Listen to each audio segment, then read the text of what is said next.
Hello guys, welcome to the alias.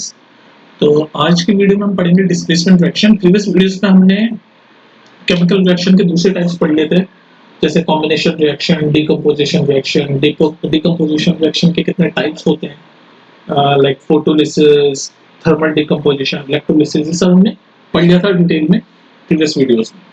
अब आज की जो वीडियो है वो कवर करेंगे डिस्प्लेसमेंट रिएक्शन के सारे कंफ्यूजन आपके। डिस्प्लेसमेंट रिएक्शन होती क्या है वो सब हम पढ़ लेंगे इस वीडियो में। तो डेफिनेशन पढ़ते हैं डिस्प्लेसमेंट रिएक्शन की, ठीक है। When a more reactive element displaces less reactive element from its compound, it is called displacement reaction. क्या है इस बात का मतलब? देखो, इस बात का मतलब आपको समझ आएगा जब हम इक्वेशन, आपको रिएक्शन, केमिकल रिएक्शन दिखाऊंगा तब समझ आएगा। लेकिन अभी समझने की कोशिश करो कि कोई ज्यादा रिएक्टिव एलिमेंट है, when a more reactive element displaces less reactive element. मतलब डिस्प्लेसेस ये क्या है? डिस्प्लेसमेंट रिएक्शन डिस्प्लेसेस शब्द से बना हुआ है। डिस्प्लेसेस मतलब इंग्लिश का वर्ड है, इसका मतलब ये होता है कि उसमें से निकाल लेना, डिस्प्लेस कर देना, कोई चीज ले लेना, डिस्प्लेस कर देना। समझ लो, मतलब किसी चीज को अपनी जगह से हिला देना, उसको इंग्लिश का वर्ड है डिस्प्लेसमेंट। Displacement reaction. तो इसमें क्या क्या चीज हिला रहे हैं अपनी जगह से? जो मोर रिएक्टिव एलिमेंट है वो डिस्प्लेस कर रहा है, वो हिला रहा है लेस रिएक्टिव एलिमेंट को अपने कंपाउंड में से। समझो, डिस्प्लेसमेंट वर्ड का मतलब समझ गए? ये इंग्लिश का वर्ड है, इसका मतलब to move something from its place, मतलब किसी चीज को अपनी जगह से हिलाने को डिस्प्लेसमेंट बोलते हैं इंग्लिश में, और उसी के नाम पे ये रिएक्शन है, डिस्प्लेसमेंट रिएक्शन। तो अब डेफिनेशन दोबारा पढ़ो, क्या कह रहा है? When a more reactive element displaces less reactive element from its compound, it is called displacement reaction. मतलब क्या है कि जो ज्यादा रिएक्टिव वाला एलिमेंट है, जो ज्यादा रिएक्टिव है, जल्दी रिएक्ट करता है, वो वाला एलिमेंट डिस्प्लेस कर देगा। ज्यादा रिएक्टिव वाला एलिमेंट डिस्प्लेस कर देगा, मूव कर देगा। किसको मूव कर देगा? लेस रिएक्टिव वाले एलिमेंट को उसके कंपाउंड में से, फ्रॉम इट्स कंपाउंड। और इसी रिएक्शन को बोलते हैं डिस्प्लेसमेंट रिएक्शन। इसी रिएक्शन को हम बोलते हैं डिस्प्लेसमेंट रिएक्शन। अब देख लो, एग्जांपल देख लो। एग्जांपल देख लो। एग्जांपल क्या देख लो? जैसे मैं आपके सामने एक केमिकल रिएक्शन लिख रहा हूं, zinc plus copper sulphate gives zinc sulphate plus copper. तो ये मैंने आपके सामने केमिकल रिएक्शन लिखी, ये मैंने आपके सामने क्या लिखी? केमिकल रिएक्शन लिखी। अब इस केमिकल रिएक्शन को ठीक से देखो। अब इसमें मैं आपको एक चीज बताऊं, एक जिंक मेटल है और एक कॉपर सल्फेट, क्या है? ये सॉल्यूशन है, कंपाउंड है, सॉल्यूशन है। और बना क्या? जिंक सल्फेट और कॉपर मेटल आपकी अलग आ गई। तो अब इसमें मैं आपको एक चीज बताता हूँ। सबसे पहले एक चीज मैं क्या बता रहा हूँ आपको? वो चीज ये बता रहा हूँ कि जिंक जो है ना, zinc is more reactive, zinc is more reactive element than copper. ये चीज मैं आपको बता रहा हूँ कि जिंक जो है वो ज्यादा रिएक्टिव है किससे? कॉपर से। तो जिंक जो ज्यादा रिएक्टिव है और ये कॉपर सल्फेट का सॉल्यूशन है, तो जो ज्यादा रिएक्टिव होता है, डेफिनेशन क्या कह रही है डिस्प्लेसमेंट रिएक्शन की? गौर से समझो, डेफिनेशन ये कह रही है जो ज्यादा रिएक्टिव है, ये ना मोर रिएक्टिव एलिमेंट, जो ज्यादा रिएक्टिव एलिमेंट है वो डिस्प्लेस कर देता है, मूव कर देता है। किसको मूव कर देता है? जो लेस रिएक्टिव एलिमेंट है उसके कंपाउंड में से। तो हमें पता है जिंक ज्यादा रिएक्टिव है, कॉपर कम रिएक्टिव है। तो जिंक जो है वो इस कम रिएक्टिव यानी कि कॉपर वाले को इसके सॉल्यूशन में से, इसका सॉल्यूशन क्या है? कॉपर सल्फेट, उसमें से रिमूव कर देगा और खुद बैठ गया। देखो, कॉपर को रिमूव कर दिया और खुद बैठ गया सॉल्यूशन में, जिंक सल्फेट हो गया और कॉपर जो है वो अलग आ गया। तो इस रिएक्शन को हम क्या बोलेंगे? Displacement reaction. समझ आ रही है तुम्हें डिस्प्लेसमेंट रिएक्शन क्या है? अब डेफिनेशन अब दोबारा पढ़ो, अब समझ आएगी। देखो definition, when a more reactive element, इसमें मोर रिएक्टिव क्या था? जिंक। डिस्प्लेसेस, मूव कर देगा लेस रिएक्टिव एलिमेंट को। लेस रिएक्टिव कौन सा है? कॉपर। मैंने बता दिया ना आपको कि जिंक जो है वो ज्यादा रिएक्टिव है कॉपर से, तो मोर रिएक्टिव जिंक है। तो मोर रिएक्टिव ने लेस रिएक्टिव यानी कि कॉपर को उसके सॉल्यूशन में से, फ्रॉम इट्स कंपाउंड, उसके कंपाउंड में से डिस्प्लेस कर दिया। डिस्प्लेस कर दिया मतलब मूव कर दिया। देख लो, मूव कर दिया। कॉपर सल्फेट था, इस कॉपर को हटा दिया और खुद आके बैठ गया, क्योंकि जिंक ज्यादा रिएक्टिव है तो खुद बैठ गया और कॉपर को अलग कर दिया। तो इसी टाइप के रिएक्शन को बोलते हैं डिस्प्लेसमेंट रिएक्शन। अब आप कुछ लोग ये सोच रहे होंगे, कुछ लोग ऑब्वियसली सोच रहे होंगे कि यार हमें कैसे पता चलेगा कौन सा एलिमेंट रिएक्टिव है कौन सा नहीं? जैसे यहाँ पर तो मैंने आपको बता दिया कि भाई जिंक जो है वो ज्यादा रिएक्टिव है कॉपर से, यहाँ तो मैंने आपको बता दिया। अब आप कुछ बच्चे जो अच्छे से समझ रहे होंगे उनके दिमाग में क्वेश्चन जरूर आया होगा, और नहीं भी आया तो कोई दिक्कत नहीं है, अभी मैं बता रहा हूँ कि अब आप सोच रहे होंगे कि यार हमें कैसे पता चलेगा कौन सा रिएक्टिव ज्यादा कौन सा एलिमेंट ज्यादा रिएक्टिव है, ये कैसे पता चलेगा? तो इसके लिए आपको क्या करना है? इसके लिए एक चीज होती है, ये डिस्प्लेसमेंट रिएक्शन समझ गया ना?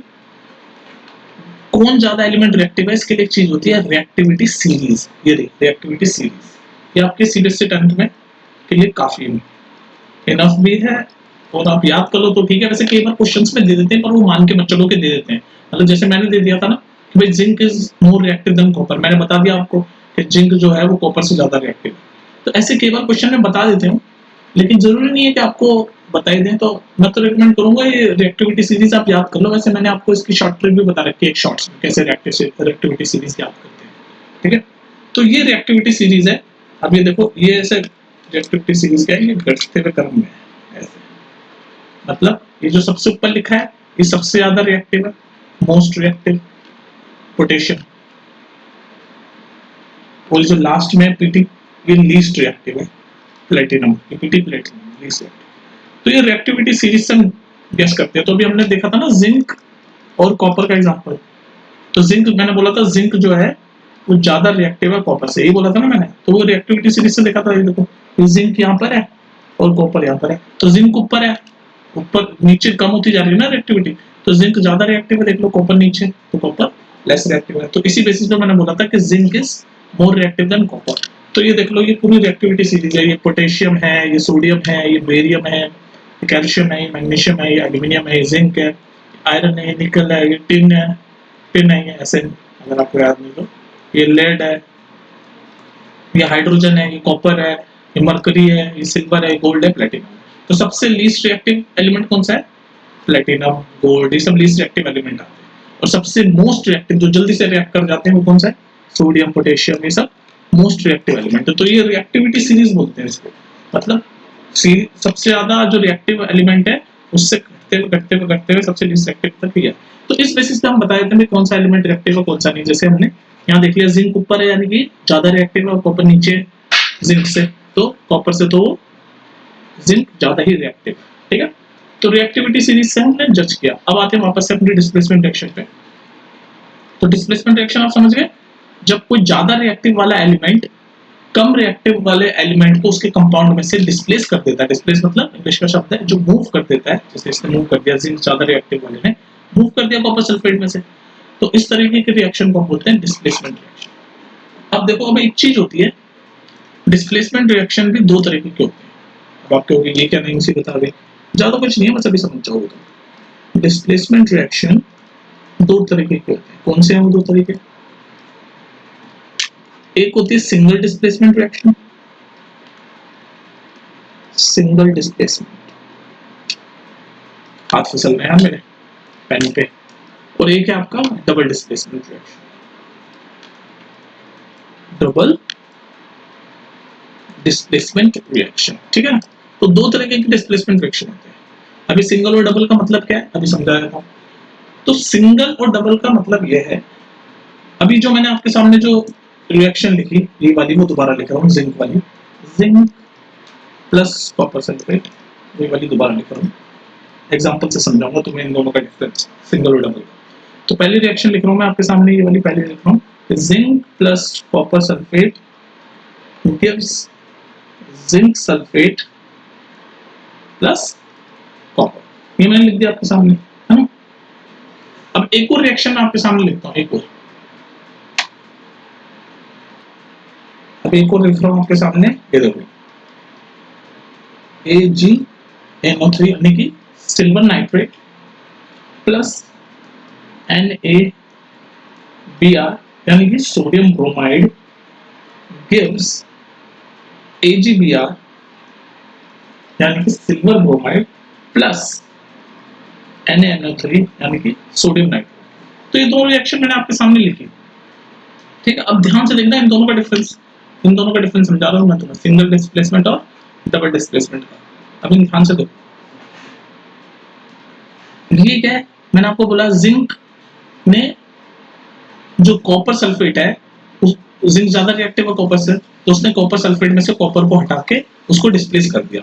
तो इसमें सिर्फ एक ही एलिमेंट ने डिस्प्लेस किया कि भाई जिंक ने कॉपर सल्फेट में से कॉपर को डिस्प्लेस कर दिया, तो एक ही एलिमेंट ने डिस्प्लेस किया। तो इस तरीके के रिएक्शन को हम बोलते हैं सिंगल डिस्प्लेसमेंट। लेकिन इसमें देखो, इसको गौर से देखो, इसमें क्या है AgNO3 NaBr, और आया क्या AgBr प्लस NaNO3, तो इसमें डबल डिस्प्लेसमेंट हो रही है। कैसे डबल डिस्प्लेसमेंट हो रही है, कि इसमें दो बार आपका डिस्प्लेसमेंट हो रही है। कैसे दो बार हो रही है? ये देखो, ये AgBr यहाँ में जुड़ गया और ये Na इसमें जुड़ गया, NaNO3। मतलब दोनों ने एक दूसरे के, दोनों एलिमेंट ने एक दूसरे के को डिस्प्लेस कर दिया। तो AgNO3 में Br आ गया और NaBr में NaNO3 आ गया। देख रहे हो, डबल डिस्प्लेसमेंट, मतलब दोनों एक दूसरे को डिस्प्लेस कर रहे हैं। तो देख रहे हो रिएक्टिव साइड में ये दोनों एक दूसरे को डिस्प्लेस कर रहे हैं। Ag Na को डिस्प्लेस कर रहा है तो AgBr आ गया, ये देख लो प्रोडक्ट साइड में, और Na Ag को डिस्प्लेस कर रहा है अपने उसके कंपाउंड, जो सिल्वर नाइट्रेट जो कंपाउंड में है उसमें से Na इसको डिस्प्लेस कर रहा है, तो ये NaNO3 हो गया। तो इस तरह की रिएक्शन को हम बोलते हैं डबल डिस्प्लेसमेंट। इसमें तो एक ही रिएक्टेंट, एक ही एलिमेंट ने डिस्प्लेस किया ना, बस ये जिंक एक अकेला एलिमेंट था, इसने कॉपर को कॉपर सल्फेट से डिस्प्लेस कर दिया और कॉपर अलग निकल गया, तो इसको बोलते हैं सिंगल डिस्प्लेसमेंट। इसमें रिएक्टेंट में ये दोनों आपस में एक दूसरे को डिस्प्लेस कर रहे हैं, AgBr हो गया और NaNO3 हो गया। ठीक है, तो अब डबल डिस्प्लेसमेंट की आप एक बार डेफिनेशन देख लो भाई, डबल डिस्प्लेसमेंट होता है क्या, ताकि आपको याद करने में और साथ में पेपर में लिखने में इजी हो जाए। डबल डिस्प्लेसमेंट समझ गए ना? डबल डिस्प्लेसमेंट में रिएक्टेंट के दोनों एक दूसरे को, रिएक्टेंट साइड के दोनों एक दूसरे को डिस्प्लेस कर देते हैं ईच अदर से। ठीक है, तो इसकी डेफिनेशन देखो आप डबल डिस्प्लेसमेंट की। The reaction in which two different ions or group of atom in the reactant molecule are displaced by each other is called double displacement reaction। ठीक है, the reaction in which two different ions, मतलब इसमें दोनों group of atom in the reactant molecule में, जो reactant molecule में जो दोनों हैं वो एक दूसरे से replaces कर, एक दूसरे को डिस्प्लेस कर देते हैं। इस तरह की रिएक्शन को बोलते हैं डबल डिस्प्लेसमेंट रिएक्शन। तो एक और एग्जांपल देखते हैं अभी, एक और एग्जांपल। मान लो मैं आपके सामने डबल डिस्प्लेसमेंट का एक और एग्जांपल लिख रहा हूँ। ये मैंने लिखा Na2SO4 यानी कि सोडियम सल्फेट प्लस BaCl2 यानी कि बेरियम क्लोराइड। ये क्या देगा आपको? BaSO4 यानी कि बेरियम सल्फेट प्लस NaCl यानी कि सोडियम क्लोराइड। अच्छा, ये 2 मैं लिख रहा हूँ, ये बैलेंस करना है। ये जो मैं 2 लिख रहा हूँ इसको बस इक्वेशन को बैलेंस करना है, ये बैलेंस करना मैं आपको सिखाऊंगा। ठीक है, तो ये मैंने आपके सामने एक रिएक्शन लिखी। अब इसमें देख लो, ये सोडियम है और ये सोडियम सल्फेट है, ये बेरियम क्लोराइड है, और बना क्या? बेरियम सल्फेट और सोडियम क्लोराइड। यानी कि सोडियम ने बेरियम को डिस्प्लेस कर दिया उसके कंपाउंड में से, तो खुद बैठ गया, सोडियम क्लोराइड बना दिया, और बेरियम ने सोडियम को डिस्प्लेस कर दिया उसके कंपाउंड में से, सोडियम सल्फेट में से, और खुद जाके बना दिया बेरियम सल्फेट। तो ये क्या हो गया? ये दोनों ने आपस में एक दूसरे के, दोनों ने, सोडियम ने बेरियम को डिस्प्लेस कर दिया, इसमें देखो ध्यान से देखो, ये देखो सोडियम ने बेरियम को डिस्प्लेस कर दिया उसके कंपाउंड में से और बना दिया NaCl, और बेरियम ने सोडियम को डिस्प्लेस कर दिया उसके कंपाउंड में से और बैठ गया यहाँ पर आके और बना दिया बेरियम सल्फेट। तो दोनों रिएक्टेंट साइड वाले ने, रिएक्टेंट साइड वाले मॉलिक्यूल्स ने एक दूसरे को डिस्प्लेस कर दिया, एक दूसरे को, ईच अदर को डिस्प्लेस कर दिया रिएक्टेंट साइड वाले को, और इस तरीके की रिएक्शन को हम क्या बोलते हैं? Double displacement reaction. समझ आ गई ना? इस तरह की रिएक्शन को हम क्या बोलते हैं? Double displacement reaction. अच्छा, एक और चीज, ये जो डबल डिस्प्लेसमेंट रिएक्शन है ना, इसका एक और नाम होता है। क्या नाम होता है? एक और 1 मार्क में पूछ लेता है, इससे बताना जल्दी है। इसको बोलते हैं केवल प्रेसिपिटेशन रिएक्शन। प्रेसिपिटेशन रिएक्शन भी बोलते हैं, 1 मार्क में पूछ लेता है। क्या बोलते हैं? डबल डिस्प्लेसमेंट रिएक्शन का एक और नाम क्या है? Precipitation reaction. तो इसको प्रेसिपिटेशन रिएक्शन क्यों कहते हैं? क्योंकि ये जो बेरियम सल्फेट जो है ना, ये ऐसे ही साइन होता है प्रेसिपिटेशन का, ऐसे नीचे एरो का। ये क्या है? व्हाइट पीपीटी बनाता है, व्हाइट रंग का पीपीटी, पीपीटी मतलब व्हाइट प्रेसिपिटेशन बनाता है, इसलिए इसको प्रेसिपिटेशन रिएक्शन बोलते हैं। और जो हमने प्रीवियस डबल सिंगल डिस्प्लेसमेंट का एग्जांपल देखा था ये वाला, इसमें क्या AgBr ये जो है ये बनाता है येलो पीपीटी, ये भी इसका साइन होता है ऐसे, ये बनाता है येलो कलर का पीपीटी। ये भी डबल डिस्प्लेसमेंट का ही एग्जांपल है ना, येलो कलर का प्रेसिपिटेशन बनाता है। तो इसलिए डबल डिस्प्लेसमेंट में प्रेसिपिटेशन बनता है, इसलिए इसको प्रेसिपिटेशन रिएक्शन भी बोलते हैं। प्रेसिपिटेशन बेसिकली मतलब ये होता है जैसे कोई केमिकल रिएक्शन हुई, मान लो ये केमिकल रिएक्शन हुई, तो उसमें ये आपका टेस्ट ट्यूब मान लो, और उसमें आपका कुछ जैसे व्हाइट पीपीटी मतलब व्हाइट कलर का कुछ फॉर्म, झाग या कुछ सॉलिड मटेरियल आपका बन गया। जैसे ये लिक्विड के ऊपर सॉलिड तरीके का, जब तो नीचे सॉलिड हो गया तो नीचे जमा हो जाएगा। तो इस तरीके के जो अमाउंट बन जाता है, कोई चीज बन जाती है झाग टाइप या सॉलिड टाइप, उसको हम बोलते हैं प्रेसिपिटेशन रिएक्शन। जैसे ये रिएक्शन जब पूरी होगी तो बेरियम सल्फेट एक व्हाइट कलर का पीपीटी बनेगा, ऐसे झाग टाइप या फिर सॉलिड मटेरियल बन जाएगा, उसको हम बोलते हैं केमिस्ट्री की भाषा में प्रेसिपिटेशन। और इसीलिए डबल डिस्प्लेसमेंट में प्रेसिपिटेशन बनता है, इसलिए डबल डिस्प्लेसमेंट का एक नाम ये भी है, प्रेसिपिटेशन रिएक्शन। ठीक है, तो ये था पूरा खेल डिस्प्लेसमेंट रिएक्शन का। समझ रहे हो मेरी बात को? तो डिस्प्लेसमेंट रिएक्शन हमने पढ़ लिया, कुछ एग्जांपल्स देख लिए। अब इससे रिलेटेड आप कुछ क्वेश्चंस वगैरह कर लेना। अच्छा, नेक्स्ट टॉपिक में मैं क्या पढ़ाने वाला हूँ आपको, देखो नेक्स्ट वीडियो में, ये समझ आ गया ना? नेक्स्ट वीडियो में पढ़ाऊंगा आपको ऑक्सीडेशन और रिडक्शन रिएक्शन के बारे में, ऑक्सीडेशन और रिडक्शन रिएक्शन के बारे में पढ़ाऊंगा। और इन दोनों का जो कॉम्बिनेशन होता है उसको बोलते हैं रिडॉक्स। ये देखो, ये जो कॉम्बिनेशन है रिडॉक्स रिएक्शन, इन दोनों कॉम्बिनेशन है ये, रिडक्शन से रिडक्स रिड और ऑक्स से ऑक्सीडेशन, तो उसको इन दोनों को जोड़ के बनाया ये और रिडॉक्स रिड, रिडक्शन का आरईडी और ऑक्सीडेशन का ऑक्स, तो ये रिडॉक्स, ये रिडॉक्स। तो रिडॉक्स आप जज कर पा रहे होंगे, जब नाम रिडॉक्स रखा है तो मतलब रिडॉक्स रिएक्शन में रिडक्शन भी हो रहा होगा, ऑक्सीडेशन भी हो रहा होगा। ये सब क्या होता है ऑक्सीडेशन रिडक्शन, ये नेक्स्ट वीडियो में मैं आपको बताऊंगा। और फिर लास्ट टॉपिक हमारा होगा बैलेंस इक्वेशन, बैलेंस करना। बैलेंस इक्वेशन पे बड़े सारे क्वेश्चन आते हैं बोर्ड्स में, ठीक है? तो उम्मीद कर रहा हूँ डिस्प्लेसमेंट रिएक्शन आपको समझ आ गया होगा। और अगर फिर भी डाउट क्लियर नहीं है तो कुछ भी पूछना हो तो कमेंट सेक्शन में बिंदास पूछो, दोबारा एक्सप्लेन कर देंगे, ऐसा कुछ नहीं है। वैसे ही बहुत बार पढ़ा चुका हूँ डिस्प्लेसमेंट रिएक्शन, दोबारा पढ़ा रहा हूँ और दोबारा पढ़ा देंगे, कोई बड़ी बात नहीं है, ठीक है? मिलते हैं फिर नेक्स्ट वीडियो में, ठीक है?